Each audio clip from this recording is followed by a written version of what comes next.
Assalamualaikum warahmatullahi wabarakatuh. Kami dari kelompok 4 ingin mempresentasikan hasil diskusi kelompok kami mengenai resume tentang Mental Status Examination atau MSA.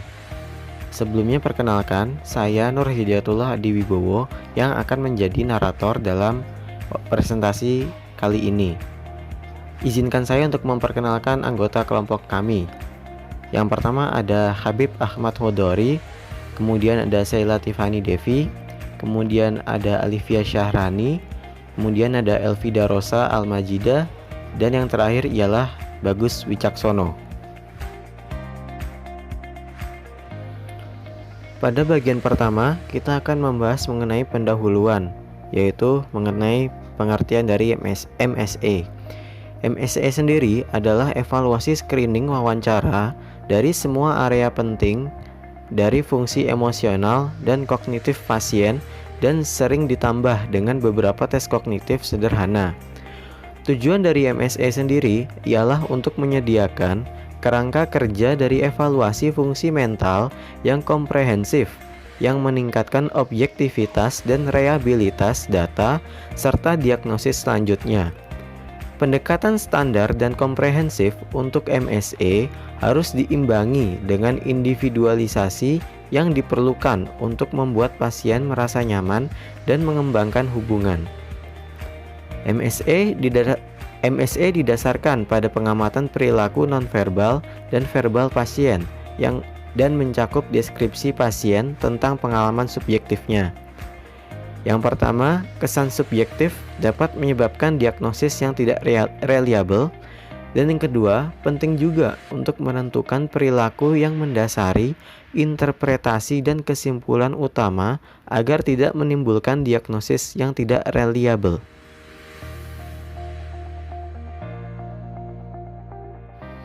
Berikutnya mengenai pertimbangan usia dan budaya. Kesadaran akan latar belakang budaya pasien adalah salah satu elemen penting untuk mendapatkan hasil MSA yang valid. Faktor budaya juga akan mempengaruhi tingkat kontak mata, seberapa pantas individu merasa untuk mengungkapkan informasi pribadi dan keluarga, seberapa ekspresif mereka secara emosional dan pemahaman, serta tanggapan mereka terhadap tes kognitif.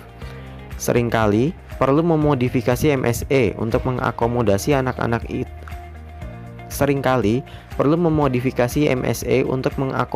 anak-anak atau orang dewasa yang lebih tua.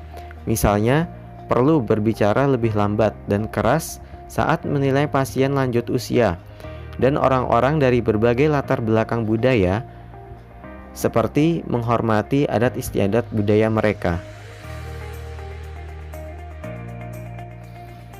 Berikutnya ada beberapa cara untuk mengatur domain yang dinilai selama MSA, dan domain tersebut akan sedikit berbeda sesuai dengan tujuannya. Jadi pembagian domain ini dibagi menjadi 3, yaitu ada aspek fisikal, emosional, dan kognitif. Contohnya bisa dilihat di tabel di bawah. Domain yang pertama ialah domain fisik, yaitu yang pertama penampilan. Penampilan mengacu pada seperti apa rupa pasien. Referensi pada MSA mendorong penguji untuk menggambarkan potret pasien yang dilengkapi dengan deskripsi fitur-fitur unik dan memberi pembaca gambaran mental yang jelas.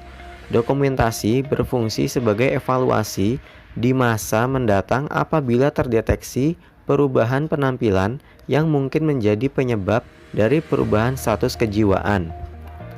Kemudian perilaku, di mana perilaku merupakan bagaimana pasien bertindak, dan pada bagian ini mengacu pada kualitas perilaku yang lebih umum seperti postur tubuh maupun perubahan sikap yang tiba-tiba atau mencolok. Deskripsi perilaku MSA mungkin hanya mencatat bahwa tidak adanya keanehan dari perilaku pasien. Berikutnya ada aktivitas motorik, di mana aktivitas motorik merupakan jenis dan kualitas gerakan yang dilakukan oleh pasien. Dilihat dari apakah pasien duduk dengan tenang, tidak ada gerakan abnormal, dan bergerak normal. Pengamatan yang cerdik dari aktivitas motorik dapat memainkan peran penting dalam diagnosis banding, gangguan psikologis, dan neurologis. Tingkat penurunan aktivitas motorik sering dikaitkan dengan kondisi psikologis seperti depresi berat, skizofrenia, dan narkolepsi. Sedangkan kondisi neurologis yang menyebabkan gerakan tak terkendali yang abnormal seperti contohnya pada akatsia dan gemetar. Domain yang kedua ialah domain emosional, yaitu ada yang pertama ialah sikap. Sikap merupakan bagaimana perasaan pasien dan apa yang mereka pikirkan tentang berpartisipasi dalam MSA. Sikap dapat disimpulkan dari perilaku pasien, seperti ekspresi wajah, postur tubuh, dan kontak mata. Indikator lainnya berupa nada suara, lengkap tidaknya pasien dalam menjawab pertanyaan, dan perhatian, serta daya tanggap mereka terhadap suatu pertanyaan. Sikap pasien dapat berubah selama MSA bergantung dari topik yang sedang dibahas. Banyak pasien yang ikut berpartisipasi dalam MSA dan biasanya mereka disebut sebagai pasien yang kooperatif, ramah, tanggap, dan terbuka. Dalam MSA, sikap merupakan hal yang penting. Jika pasien tidak menunjukkan sikap kooperatifnya, maka MSA tidak akan memberikan hasil yang valid. Berikutnya ada suasana hati dan gangguan afeksi. Secara umum, suasana hati dianggap sebagai keadaan emosi internal, sedangkan gangguan afeksi adalah ekspresi eksternal dari keadaan emosional. Gangguan suasana hati dianggap lebih stabil berubah selama beberapa hari, sedangkan gangguan afeksi dapat berubah dari waktu ke waktu dan dipengaruhi oleh konteks. Perbedaan antara formulasi pasien dan dokter dapat mengindikasikan pasien mengalami penurunan kesadaran akan suasana hati mereka yang menunjukkan kemungkinan kesadaran yang buruk tentang keadaan emosional atau penyangkalan. Suasana hati pasien dinilai tidak normal, yang ditentukan oleh sejauh mana suasana tersebut cocok dengan keadaan kehidupan saat ini. Berikutnya bahasa dan berbicara. Bahasa merupakan penggunaan simbol yang digunakan untuk berkomunikasi, sedangkan cara bicara merupakan salah satu dari 4 mode bahasa umum, yaitu apa yang dikatakan pasien dan kualitas cara dia berbicara. Bagi kebanyakan pasien, akan terlihat jelas sejak awal bahwa tidak ada kekurangan bahasa karena tanggapan mereka terhadap pertanyaan yang mencerminkan pemahaman dan mereka mampu mengungkapkan gagasan secara memadai dalam berbicara. Apabila ada beberapa kelainan bicara dan berbahasa, maka perlu dikaji lebih lanjut dalam upaya menentukan apakah masalah tersebut disebabkan oleh gangguan kejiwaan, kerusakan otak, maupun keduanya. Lalu ada gangguan bahasa dan bicara. Yang pertama afasia, di mana afasia ini merupakan gangguan berkomunikasi yang disebabkan oleh kerusakan pada otak. Gangguan ini dapat mempengaruhi kemampuan berbicara dan menulis, serta kemampuan memahami kata-kata saat membaca dan mendengar. Yang kedua yaitu disomnia, di mana disomnia ini merupakan suatu gangguan atau kesulitan untuk menggunakan kata yang tepat untuk sebutan benda.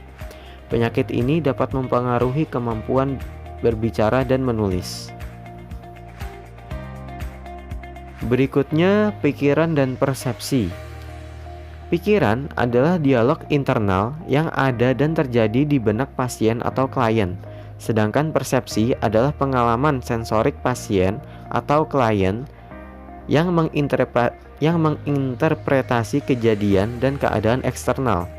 Karena pikiran dan persepsi bersifat internal, maka mereka menyimpulkan atau disimpulkan hampir sepenuhnya dari apa yang dikatakan oleh pasien.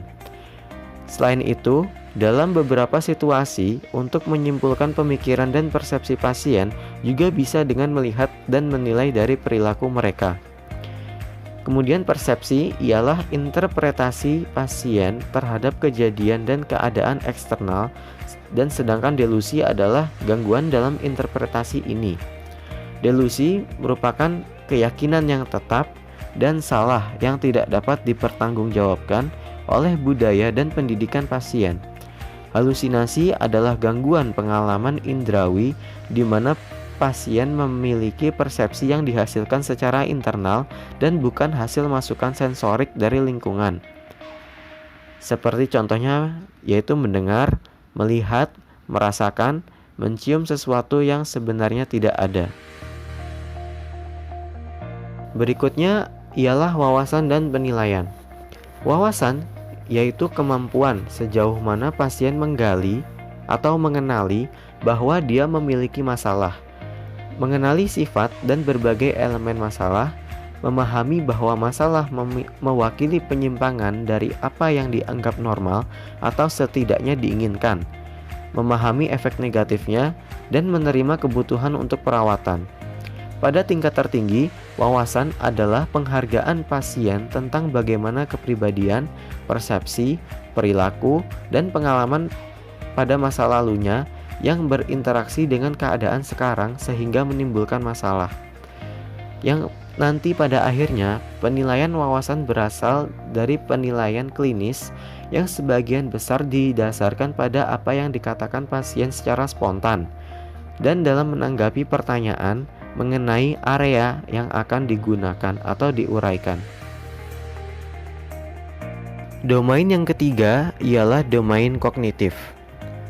Yang pertama dalam domain kognitif ialah orientasi, di mana orientasi merupakan kesadaran akan identitas pribadi, waktu, lokasi, dan keadaan, atau apa yang mengarah pada rujukan pasien untuk MSE dan mengapa mereka ada di sini.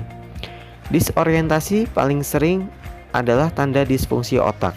Pasien yang mengigau dan penderita demensia sedang atau lebih buruk mengalami disorientasi. Disorientasi sering terjadi pada fase akut setelah CVA dan cedera otak traumatis. Pasien psikotik biasanya berorientasi kecuali mereka memiliki pemikiran yang serius. Yang berikutnya ialah atensi. Atensi adalah kemampuan untuk memfokuskan pemrosesan kognitif pada target yang sesuai dan menghindari gangguan oleh rangsangan yang tidak relevan. Konsentrasi juga menambah tuntutan untuk mempertahankan atensi selama periode waktu yang lebih lama atau memanipulasi dan memproses isi dari apa yang diperhatikan, karena atensi terbatas pada pendeteksian rangsangan target secara akurat. Atensi juga merupakan pintu gerbang ke jenis pemrosesan kognitif lainnya. Maka dari itu, jika atensi terganggu, maka jenis kemampuan kognitif lain kemungkinan besar juga akan terganggu sebagai konsekuensinya. Defisit atensi dan konsentrasi umum terjadi pada berbagai jenis cedera otak. Nah, atensi yang terganggu mungkin akan mencerminkan gangguan attention deficit hyperactivity disorder atau yang disingkat sebagai ADHD. Tanda perilaku yang lebih jelas pada permasalahan atensi ialah kegelisahan motorik. Contohnya, sering bergeser di kursi. Dan juga pada kualitas serta irama dari respons verbal. Untuk menguji atensi seseorang, maka dapat dilakukan beberapa tes. Yang pertama melalui tes digit span atau tes yang dilakukan pada umumnya atau yang biasa digunakan. Nah, dalam tes digit span ini terbagi menjadi dua bagian.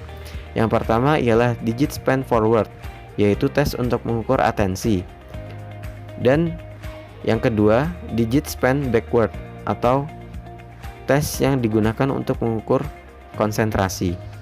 Pada intinya, tes digit span ini digunakan atau klien akan diberi beberapa angka dan disuruh untuk mengulangnya. Nah, jika digit span forward itu urutan yang sama seperti contoh atau urutan dari depan. Kemudian yang kedua, digit span backward itu sebaliknya, yaitu diurutkan dari belakang. Kemudian jenis tes yang kedua ialah spell a word backward, atau tes yang digunakan untuk mengukur konsentrasi juga, di mana tes dilakukan untuk mengukur konsentrasi dengan mengeja kata dari belakang. Ini merupakan contoh pengujian dari digit span forward. Berikutnya, ini adalah contoh dari digit span backward. Yang berikutnya ada memori, di mana memori ialah kemampuan kognitif kompleks yang melibatkan pengakuan pengalaman sebelumnya atau digunakan untuk menyimpan informasi. Gangguan memori adalah salah satu jenis kerusakan otak yang paling umum. Nah, untuk tujuan MSA, memori itu dibagi menjadi 4 tahapan. Yang pertama remote, yang kedua recent, kemudian immediate, dan yang keempat ialah delay. Nah, untuk bagian 1 dan 2 itu merupakan ingatan kejadian dari beberapa tahun, hari, dan bulan yang lalu. Kemudian untuk tahapan ketiga dan keempat itu merupakan jenis memori yang dievaluasi dengan tes kognitif MSA. Beberapa gangguan seperti kegelisahan, gangguan mood, dan depresi itu dapat mengganggu kinerja memori. Immediate dan delayed call itu merupakan apakah orang tersebut dapat mengingat informasi baru setelah penundaan. Delay period itu biasanya berlangsung selama 5-20 menit. Maka dari itu, di samping informasi verbal, penting juga bagi kita untuk mengevaluasi visual graphic memory. Selanjutnya ialah mengenai tes atau ujian yang bertujuan untuk menguji memori. Langkah-langkahnya ialah yang pertama, beritahu 3 kata kepada klien dan suruh mereka menghafalnya. Misalnya obeng, kasih sayang, dan coklat, atau yang berkaitan dengan warna. Kemudian menghindari mnemonik, di mana teknik memudahkan mengingat sesuatu, seperti obeng berwarna coklat. Kemudian diulang hingga pasien berhasil mengucapkan 3 kata tersebut. Dan yang terakhir, minta pasien untuk menyalin 3 gambar seperti di tabel berikut. Nah, dari situ maka dapat dilihat bahwa salinan yang akurat dari gambar klien menunjukkan keterampilan visual, persepsi, dan konstruksi dasar mereka utuh. Langkah berikutnya ialah lanjutkan MSA selama 20 menit dan pastikan klien tidak melakukan latihan. Dalam artian latihan untuk mengingat gambar dan kata-kata yang tadi. Setelah itu, baru minta klien untuk mengingat kembali 3 kata yang diucapkan di awal. Kemudian, minta pasien menggambar 3 gambar lagi seperti gambar sebelumnya. Nah, berikut ini merupakan pilihan ganda untuk mengetes ingatan pada gambar sebelumnya. Dari hal tersebut, maka dapat disimpulkan bahwa kebanyakan orang di bawah 60 tahun itu bisa mengingat semua gambar. Lalu pada orang rentang usia 70-80 tahun, kebanyakan mereka hanya bisa mengingat 1 atau 2 gambar saja. Berikutnya ialah intelligence and abstraction. Evaluasi intelligence dan abstraction adalah upaya untuk memperkirakan di mana kemampuan pasien jatuh pada kontinum kemampuan kognitif bawaan secara keseluruhan. Demografik pekerjaan dan pendidikan merupakan prediktor terbaik dari kecerdasan individu. Dalam MSE, penggunaan kosakata, kemampuan memberikan jawaban yang ringkas namun menyeluruh, dan kemampuan untuk secara mandiri memahami implikasi itu merupakan pernyataan yang merupakan indikasi tingkat intelektual klien. Berikutnya mengenai abstraksi, di mana abstraksi merupakan kemampuan untuk mengenali dan memahami hubungan yang tidak langsung atau terlihat secara konkret. Kebanyakan referensi MSE menjelaskan dua pendekatan untuk menilai abstraksi, yaitu similarities atau kesamaan dan proverb interpretation. Nah, similarities ini bertanya pada pasien atau klien mengenai kesamaan konsep atau objek. Dan yang kedua merupakan proverb interpretation, di mana sang dokter atau konselor meminta klien untuk menjelaskan makna yang lebih umum dari pernyataan konkret. Misalnya dari yang sederhana hingga ke hal yang rumit.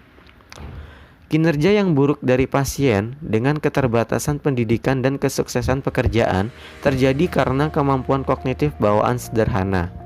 Namun, kinerja yang buruk oleh seseorang dengan pendidikan lanjutan atau keberhasilan pekerjaan yang tinggi menunjukkan kemungkinan disfungsi otak dan harus dipertimbangkan dalam hubungannya dengan kinerja pada tes screening kognitif lain. Baik, kiranya cukup sekian yang dapat kelompok kami sampaikan. Apabila terdapat kelebihan serta kekurangan, mohon dimaafkan.